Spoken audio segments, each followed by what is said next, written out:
हाय, मैं रिंटू दास और आप लोग देख रहे हैं news of India.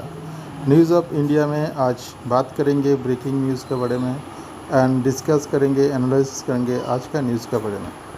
Madhya Pradesh में पीएम नरेंद्र भारत मोदी जी माता की। स्पीच दे रहा है आदिवासी लोगों को लेके। भारत माता आदिवासी लोगों की को एक स्पेशल बीमारी है, इस कार्यक्रम बीमारी में का उपस्थित लेके स्पीच दे रहा है जो मध्य साइंटिस्ट से प्रदेश के मिला भी है। राज्यपाल तो साइंटिस्ट से सलाह भी लिया है श्रीमान कैसे मंगू इस भाई बीमारी पटेल, से आदिवासी लोगों को मुख्यमंत्री भाई मुक्त किया शिवराज जाए, जी, इसी बारे में चर्चा कर रहे हैं। आप लोग केंद्र देखते रहे। में मंत्रिमंडल के मेरे साथी श्री मनसुख मांडविया जी, फग्गन सिंह कुलस्ते जी, प्रोफेसर एसपी सिंह बघेल जी, श्रीमती रेणुका सिंह सरुता जी, डॉक्टर भारती पवार जी,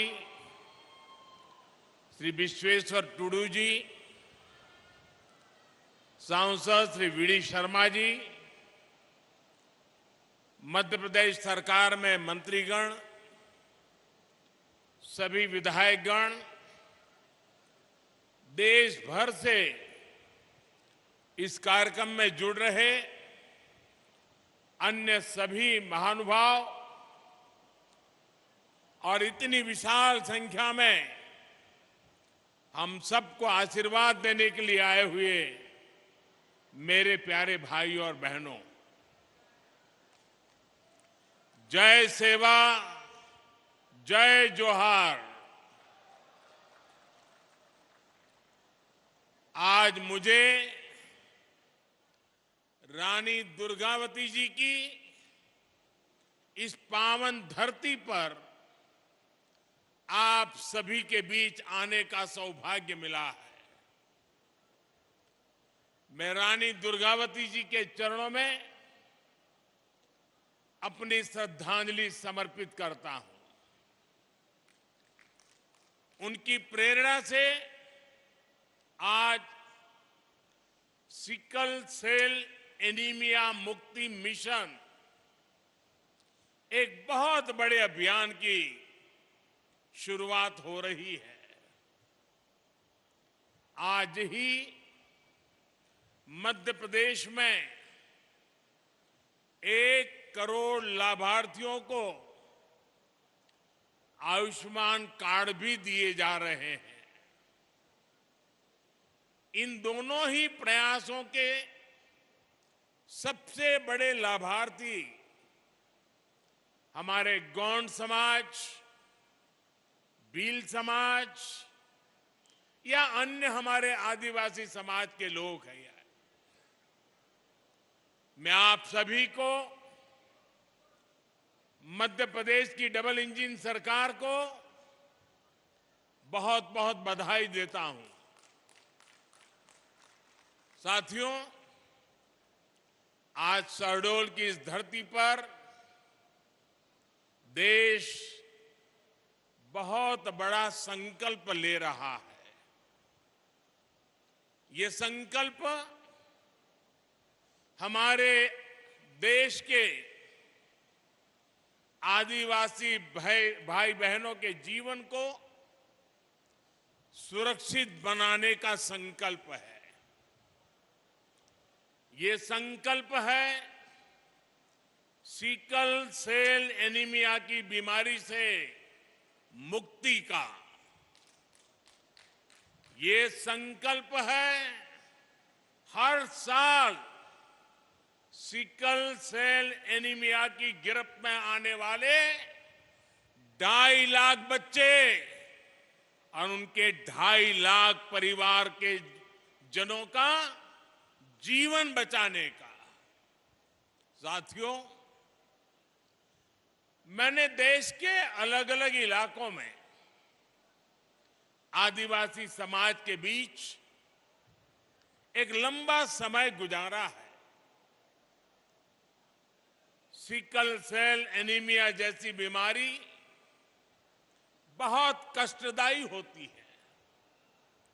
इसके मरीजों के जोड़ों में हमेशा दर्द रहता है, शरीर में सूजन और थकावट रहती है। पीठ, पैर और सीने में असहनीय दर्द महसूस होता है, सांस फूलती है। लंबे समय तक दर्द सहने वाले मरीज के शरीर के अंदरूनी अंग भी क्षतिग्रस्त होने लगते हैं। ये बीमारी परिवारों को भी बिखेर देती है और ये बीमारी न हवा से होती है, न पानी से होती है, न भोजन से फैलती है। ये बीमारी ऐसी है जो माता पिता से ही बच्चे में ये बीमारी आ सकती है।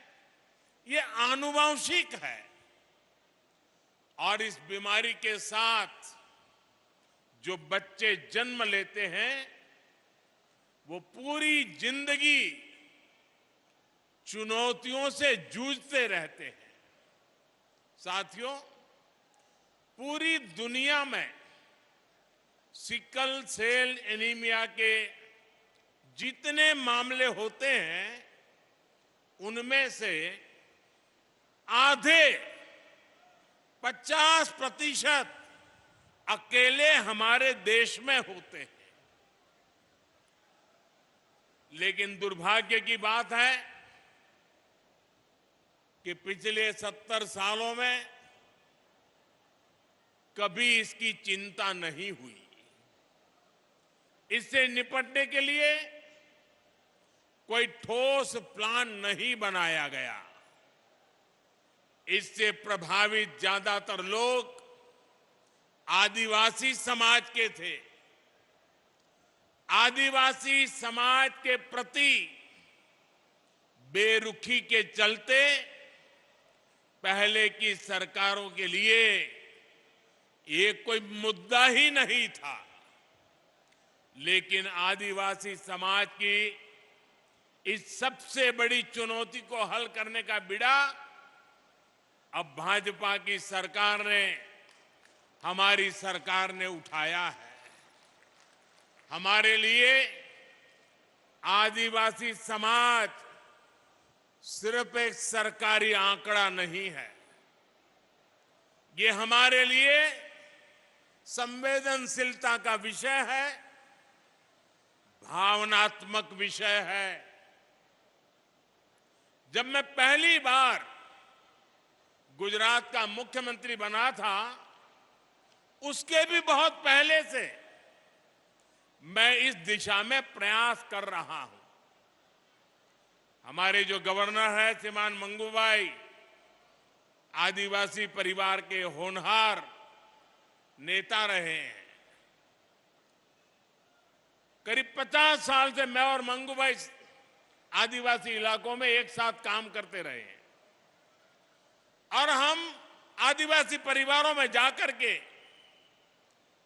इस बीमारी को कैसे रास्ते निकले, कैसे जागरूकता लाई जाए, उस पर लगातार काम करते थे।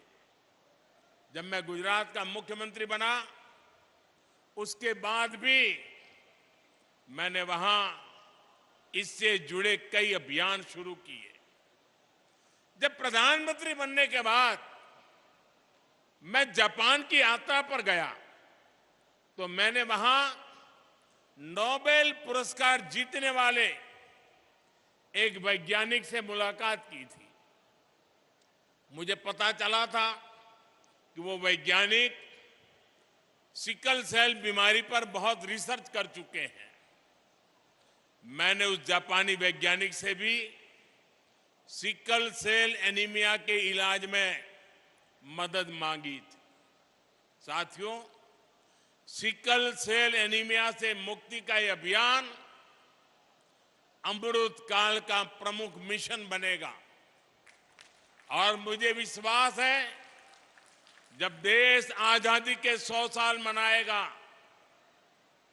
2047 तक हम सब मिलकर के एक मिशन मोड में अभियान चला करके ये सिकल सेल एनीमिया से हमारे आदिवासी परिवारों को मुक्ति दिलाएंगे, देश को मुक्ति दिलाएंगे। और इसके लिए हम सबको अपना दायित्व निभाना होगा। ये जरूरी है कि सरकार हो, स्वास्थ्य कर्मी हो, आदिवासी हो, सभी तालमेल के साथ काम करें। सिकल सेल एनीमिया के मरीजों को खून चढ़ाने की जरूरत पड़ती है, इसलिए उनके लिए ब्लड बैंक खोले जा रहे हैं। उनके इलाज के लिए बोन मैरो ट्रांसप्लांट की सुविधा बढ़ाई जा रही है। सिकल सेल एनीमिया के मरीजों की स्क्रीनिंग कितनी जरूरी है, ये आप भी जानते हैं। बिना किसी बाहरी लक्षण के भी कोई भी सिकल सेल का कैरियर हो सकता है। ऐसे लोग अनजाने में अपने बच्चों को ये बीमारी दे सकते हैं। इसलिए इसका पता लगाने के लिए जांच कराना, स्क्रीनिंग कराना बहुत आवश्यक है। जांच नहीं कराने पर हो सकता है कि लंबे समय तक इस बीमारी का मरीज को पता नहीं चले। जैसे अक्सर अभी हमारे मनसुख भाई कह रहे थे कुंडली की बात। बहुत परिवारों में परंपरा रहती है, शादी से पहले कुंडली मिलाते हैं, जन्माक्षर मिलाते हैं। और उन्होंने कहा कि भाई कुंडली मिलाओ या न मिलाओ, लेकिन सिकल सेल की जांच का जो रिपोर्ट है, जो कार्ड दिया जा रहा है, उसको तो जरूर मिलाना और उसके बाद शादी करना।